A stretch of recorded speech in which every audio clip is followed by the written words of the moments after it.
हाल महत्वपूर्ण समाचार प्राप्त થઈ રહ્યા છે તો આપને જણાવી દઈએ કે હાઈકોર્ટની રાહત મુદ્દે કોંગ્રેસના ધારાસભ્યનું નિવેદન સામે આવ્યું છે। કોંગ્રેસના ધારાસભ્ય કિરીટ પટેલનું નિવેદન। પાટણના કોંગ્રેસના ધારાસભ્ય કિરીટ પટેલને હાઈકોર્ટેથી રાહત। ગુજરાત હાઈકોર્ટે કિરીટ પટેલની જીતને પડકારતી અરજી ફગાવી।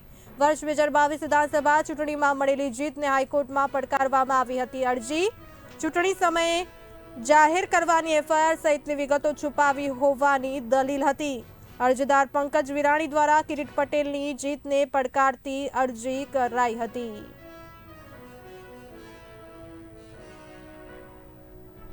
પણ હું વિધાનસભાના ધારાસભ્ય તરીકે 25,000થી વધુ મતે જીતાયો હતો અને મારી સામે ઇલેક્શન પિટિશન કરવામાં આવી હતી। 5 વર્ષ સુધી ઇલેક્શન પિટિશન ચાલી, ફરીથી ઇલેક્શન આવ્યું। 2022ની અંદર ગુજરાતના જેટલા પણ કોંગ્રેસના જૂના ધારાસભ્યો હતા એમાં સૌથી વધુ મતે હું ચૂંટાયો।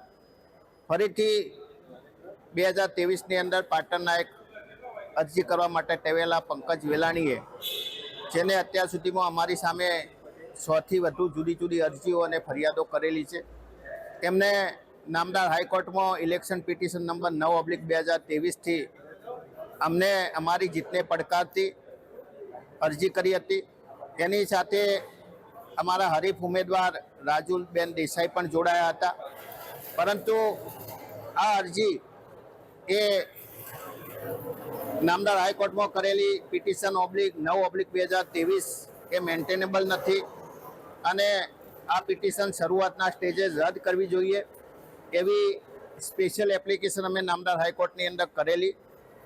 અમારા તરફથી ગુજરાતના જાણીતા વકીલ એડવોકેટ હૃદય બુચે ધારદાર રજૂઆતો કરી, જુદા જુદા સુપ્રીમ કોર્ટના 8થી વધુ જેટલા જજમેન્ટો રજૂ કર્યા અને એ જજમેન્ટોને માન્ય રાખી અને નામદાર ગુજરાત હાઈકોર્ટે જે અમારી સામે પિટિશન 9/2023 થયેલી હતી એ મેન્ટેનેબલ નથી અને આવી પિટિશનો ના થઈ શકે એના માટે એક સીમાચિહ્નરૂપ ચુકાદો આપ્યો છે અને આ ચુકાદો એ રિપોર્ટેબલ કર્યો છે। એટલા માટે નામદાર હાઈકોર્ટનો પણ આભાર માનું છું અને આ ચુકાદાથી જે લોકો ખોટી રીતે અરજીઓ કરવા ટેવાયેલા છે, ખોટી રીતે નામદાર હાઈકોર્ટનો સમય બગાડીને પિટિશન કરવા ટેવાયેલા છે, એવા લોકો માટે પણ એક આ લાલ બત્તી સમાન ચુકાદો રહેશે।